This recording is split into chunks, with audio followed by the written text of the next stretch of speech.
If you are watching us this morning and you wear hearing aids, perhaps someone you love wears a hearing device, there's a really good chance that you get sick and tired of cleaning them. Perhaps you don't even realize that you should be cleaning them. Dr. Tiffany Ahlberg joins us this morning, and she says that's a very, very key part, right?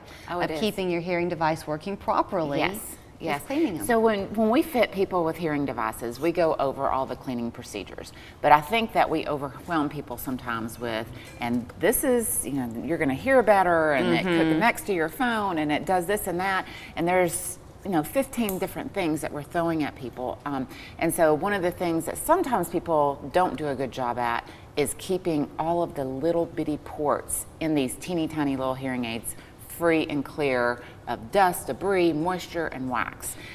Okay, so is it something that they're supposed to be doing maintenance-wise? It can, and it depends on the person. It depends on their environments. It depends on their skin, and if they have dry skin.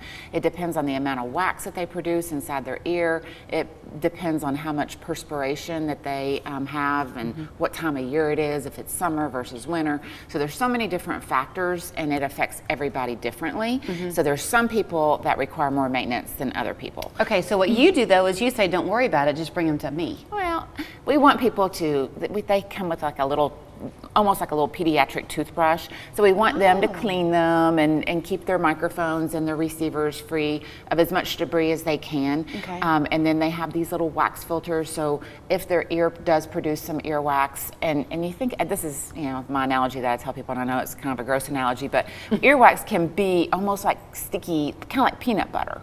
And so when it works its way into these very, very, very important parts, it's hard to get it out. Yeah. And so sometimes, even with the maintenance and even when people are doing everything that they're supposed to do, there's still a factor of perspiration, the hearing aid, because you're thinking about teeny tiny little computer on the side of your head. They can get moisture in them, so we have to use a special equipment called Redux. That's a professional dryer, and it suctions out all of the moisture within the hearing aid, the microphone, the receiver, the circuit. And then we have a little tiny little vacuum that we can put into these ports and suction out dead skin, earwax, whatever may be in those little ports. Is that Redux what you were telling me they use for your cell phones? They have a one that is designed specifically for cell phones. So it's the same principle then, just if you're on your phone a lot, eventually the speaker kind of gets funky.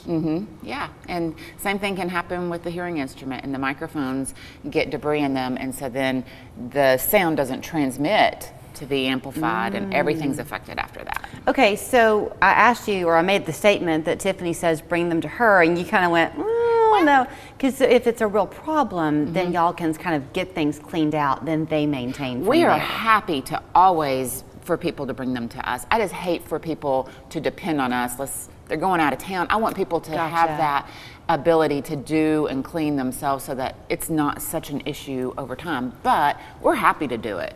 Do people ever think that they need a new device? Oh, all the time. I mean, we cleaned? have, I think I was telling you, we have 10 to 15 average drop-offs a day of people that their hearing aid is not working. And when you don't hear, there's a lot of anxiety around that. And I would say 8 times out of 10, it's an issue that we can fix in the office right then and there. Speaking of if you're not hearing, there are a lot of things that can go on down the pike from there. You've told me before, we're heading into the holiday season. Be aware of it when you get together over the next several weeks and months, because so often someone's hearing is going and either they don't want to admit it or they're not really even recognizing it. Is that right? Yeah, I feel like family members often notice it more than the person themselves, or it matters to the family more. The person that has the hearing loss, and it depends again on personality and person, but that person can often withdraw, so their whole personality changes, and they're okay with that sometimes. But the family hates to see their family member that they love not communicate and not be engaged with everyone else. Well, and if you are living alone, you don't even know you're withdrawing because you live alone, and then I guess they try to fake it when they all get together. Yeah, that's true. Baseline hearing test, still 50? Is that your recommendation? That's the recommendation, yes. So as long as we can pre-screen people before actual hearing loss starts, then we have an idea down the road of if it progresses, is it normal, was it normal?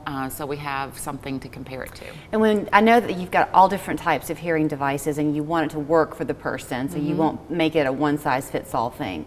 The Lyric, is that the one that stays in your ear longer? It does. It stays up to 3 months, and I even have people that it lasts 4 months for. So these cleaning concerns, you just make sure you do that when you take it out at the end of those 3 months? So when we take it out, so the audiologist is the one who actually removes it, then we suction inside the ear if there's any if there's any wax that doesn't come out with the Lyric. Okay, and if somebody has a hearing device that they got somewhere else, not with you? We see that a lot. So people bring in hearing aids that they have gotten elsewhere daily. So we're happy to work on those. Well, here's where you'll find her. It's Ahlberg Audiology on North Ocoee Street in Cleveland. And then aren't you expanding? We are. We're expanding to Athens. Hopefully by the beginning of 2024, we'll be open there. So right now, you'll still just find her there in Cleveland. Her phone number is 641-0956. Online is ahlbergaudiology.com. She and her team would love to help you, especially now as we do get ready for the holiday season. You want to enjoy it in fullness. That's right. Good to talk to you. Thank you, Julie. So you're here on a Monday. For us, that means the dad joke of the week. I don't know if you know our good friend Jason Wright, but our viewers certainly do. He's the man around the station who always brings a funny joke our way. He's also the one who's about to adopt my cute kittens with the Humane Society. So we've had a good time with Jason. So take your notes. Here's your dad joke of the week this morning to share with your family when you're around the supper table tonight. Your dad joke of the week, brought to you by West Yellowknife Trading Post.